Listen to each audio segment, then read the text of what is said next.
नमस्ते दोस्तों, कैसे हैं आप लोग। आओ सीखिए। आज के चैनल में आप सभी का स्वागत है और आज हम सीखने वाले हैं द हिंदू यानी कि द हिंदू न्यूज़पेपर की हम रीडिंग करेंगे। तो यहाँ पर मैंने क्या किया है, जो एक ले ली है स्टोरी उसी में से, न्यूज़पेपर में से, और यहाँ पर मैंने उसका हिंदी में अच्छे से समझाया है।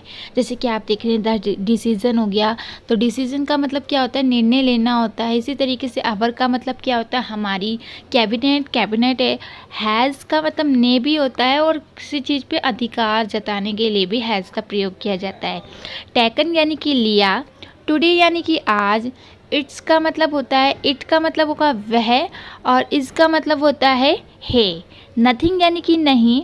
शॉर्ट यानी कि कम होता है। तो इसी तरीके से मैं आपको हर चीज़ सिखाने वाली हूँ इस वीडियो में, और साथ के साथ हम वर्ड मीनिंग भी करेंगे, यानी कि ग्रामर के बारे में भी बताने वाली हूँ कि ऑफ कहाँ लगता है, इट कहाँ लगता है, इनके क्या रूल्स है। सारी चीज़ें हम इस वीडियो में सीखने वाले हैं। तो चलिए शुरू करते हैं। शुरू करने से पहले पूरी वीडियो देखिएगा, अच्छे से एक एक चीज़ को समझिएगा। चलिए देखते हैं, शुरू करते हैं। यहाँ पर आप देख रहे हैं द डिसीजन यानी कि द डिसीजन यानी कि डिसीजन का मतलब होता है निर्णय, ठीक है।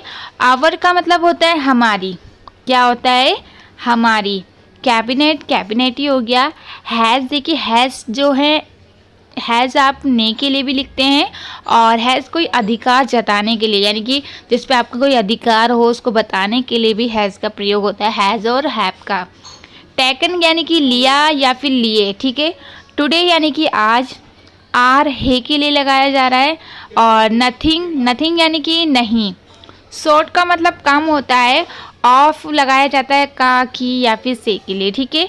उसके बाद रेवोल्यूशनरी यानी कि क्रांतिकारी। डिसीजन यानी कि निर्णय लेना। तो अब मैं आपको अच्छे से समझा देती हूँ। आज हमारी कैबिनेट ने जो निर्णय लिए हैं वे किसी क्रांतिकारी निर्णय से कम नहीं है, ठीक है। तो ये जो यहाँ पर आप देख रहे हैं किस तरीके से लिखा गया है, और ये क्यों लिखा जाता है, आर देखिए क्यों लगाया गया है। इसमें न्यूज़पेपर में क्या होता है, आप जैसे हमारे जो नॉर्मल होती है स्टोरी वगैरह, उसमें बहुत छोटे छोटे सेंटेंस होते हैं, बट इसमें बहुत ही बड़े बड़े होते हैं और उसको सीखना इतना आसान नहीं होता। तो अगर आप धीरे धीरे देखेंगे तो आपको आसानी से समझ में आ जाएगा कि आपको कैसे लगाना है, क्या करना है। तो सारी चीज़ें मैं आपको सिखाऊंगी, पर आज मैं थोड़ा इतना ज़्यादा नहीं बताऊंगी। पहले स्टार्टिंग में आपको ये रूल्स बताऊंगी कि ऑफ कहाँ लगता है या फिर इज़ कहाँ लगता है, थोड़ा बहुत समझाऊंगी। फिर कल से मैं आपको बिल्कुल अच्छे से टेंस भी समझा दूंगी और अच्छे से आपको हर चीज़ समझ में आ जाएगी, ठीक है। चलिए मैं आपको थोड़ा सा ये बता देती हूँ कि ऑफ कहाँ लगता है और इसके क्या रूल्स है, और दा क्यों लगाया गया है यहाँ पर, क्योंकि आप लोग कंफ्यूज हो रहे होंगे कि यहाँ पर दा क्यों लिखा गया है। चलिए वो भी जान लेते। आप देखिए कहाँ कहाँ पर दा का यूज़ किया जाता है वो मैं आपको बता देती हूँ। देखिए पर्वत श्रेणी, पहाड़ हो गए, इन सब के नाम के साथ दा का यूज़ किया जाता है, पर वो एक वचन होना चाहिए, बहुवचन नहीं होने चाहिए। आपको ये चीज़ चेक करनी पड़ेगी। महाद्वीप, समूह, इन नाम, इनके साथ भी आपको दा का प्रयोग करना होता है। नदी, खाड़ी, महासागर, जंगल, भूमि, इन सब के साथ भी आपको दा का यूज़ करना होता है, ठीक है। आप देखिए न्यूज़पेपर के नाम के साथ भी आपको दा का यूज़ करना पड़ता है, ठीक है। और जैसे कि ताजमहल हो गया, जो मतलब पूरा हिस्ट्री में जो बने हुए हैं ऐसी चीज़ें हैं जैसे ताजमहल, आगरा वगैरह, तो इनके साथ भी आपको दा का यूज़ करना पड़ता है, ठीक है। डेट ऑफ मंथ के नाम के साथ भी आपको, यानी कि महीनों के नाम के साथ, और कोई तारीख है जैसे कि 1 मार्च हो गया, 2 मार्च, कोई भी डेट है तो उसके साथ भी आपको दा का यूज़ करना होता है, ठीक है। उसके बाद देखिए आविष्कारों के नाम के साथ भी आपको दा का प्रयोग किया जाता है, ठीक है। तो ये चीज़ याद रखिएगा। और हवाई जहाज़, समुद्र जहाज़, रेलगाड़ी, इन सब के साथ यहाँ पर देखिए टुडे का मतलब क्या होता है, टुडे यानी कि आज, वी यानी कि हमने, हैव यानी कि हैं। तो यहाँ पर वैसे हैव और हैज़ का प्रयोग वहाँ भी, जहाँ पर हम कोई अधिकार जताते हैं वहाँ पर भी हैव और हैज़ का प्रयोग किया जाता है, यानी कि वो मंजूरी दे रहे हैं। अप्रूव्ड यानी कि मंजूरी देना, ठीक है। उसके बाद देखिए द स्कीम यानी कि योजना होता है। ऑफ कहाँ लगता है, ऑफ लगता है का, की, के लिए। तो यहाँ पर की है तो की के लिए हमने ऑफ लिखा है। उसके बाद डोर स्टेप डिलीवरी, ये नाम है, ठीक है। तो यहाँ पर इसलिए ये लिखा गया। ऑफ यानी कि फिर से का, की में बात हो रही है। यहाँ पर देखिए 2 का की हो, यहाँ पर देखिए यहाँ भी की है और यहाँ भी की है। तो जो पहला वाला ऑफ था वो यहाँ की के लिए हुआ है और दूसरा वाला यहाँ पर ऑफ के लिए, ठीक है। मंजूरी दी है यानी कि राशन इन दिल्ली। तो यहाँ पर देख रहे हैं आप, यहाँ पर देखिए यहाँ क्या लिखा है, आज हमने दिल्ली में door step delivery of ration की योजना की मंजूरी दी है। तो यहाँ पर देखिए, तो यहाँ पर क्यों किस तरीके से लिखा गया है वो मैं आपको समझा रही हूँ। तो अब देखिए, the name of this scheme will be chief minister घर घर राशन स्कीम। तो ये क्या बोल रहे हैं कि ये जो स्कीम है इसके बारे में बता रहे हैं। तो क्या है ये, देखिए सबसे पहले द नेम, तो नाम के साथ हमेशा आपको द लिखना पड़ता है, जैसे कि मैंने अभी आपको बताया भी था। उसके बाद ऑफ का मतलब क्या है, का। तो ये क्या बोल रहे हैं, का की में बात हो रही है तो ऑफ लग रहा है। दिस यानी कि इस, यानी कि इस योजना का। तो द नेम ऑफ दिस, ठीक है, स्कीम यानी कि योजना। विल क्यों लगाया गया है, क्योंकि गा गी में बात हो रही है तो विल वहाँ पर लगाया जाता है जहाँ पर, अगर आप देख लीजिए विल है तो समझ जाइए कि गा गी में बात हो रही है। फिर विल भी वहाँ पर होता लगाया जाता है जहाँ पर होगा होगी।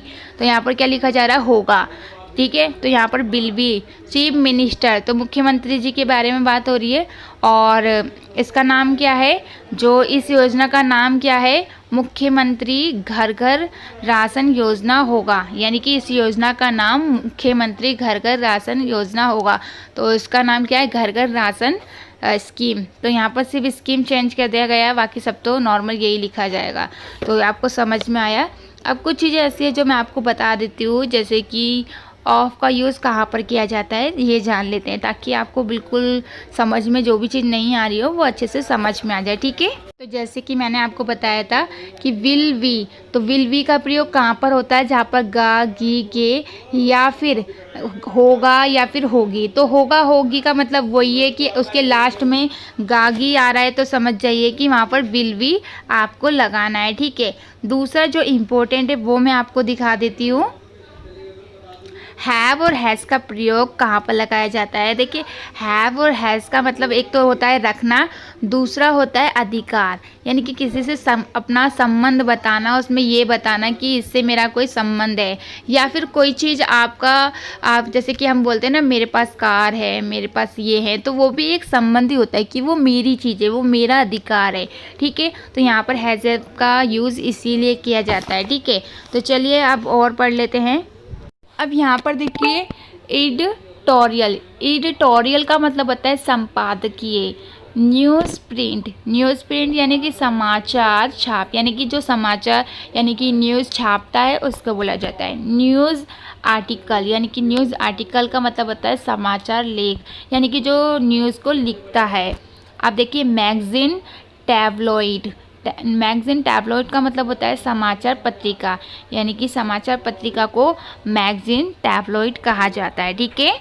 पब्लिशर कॉलनिस्ट यानी कि प्रकाशक, सद्भुमकार, जर्नलिस्ट भी बोल सकते हैं, जर्नलिस्ट भी बोल सकते हैं, क्योंकि देखिए दोनों को अलग अलग तरीके से पढ़ा जाता है। और पब्लिकेशन यानी कि जो प्रकाशित करने वाला या फिर प्रकाशन करने वाला, मतलब जो पब्लिश करता हो उसको बोला जाता है। अब जैसे कि वीडियो का बोलेंगे, वीडियो प्रकाशन, तो जैसे कि मैं यूट्यूब की वीडियो को करती हूँ, ये पत्रकार है तो ये पत्र को करता है, यानी कि न्यूज़पेपर को पब्लिश करने वाला प्रकाशन कहा जाता है, ठीक है।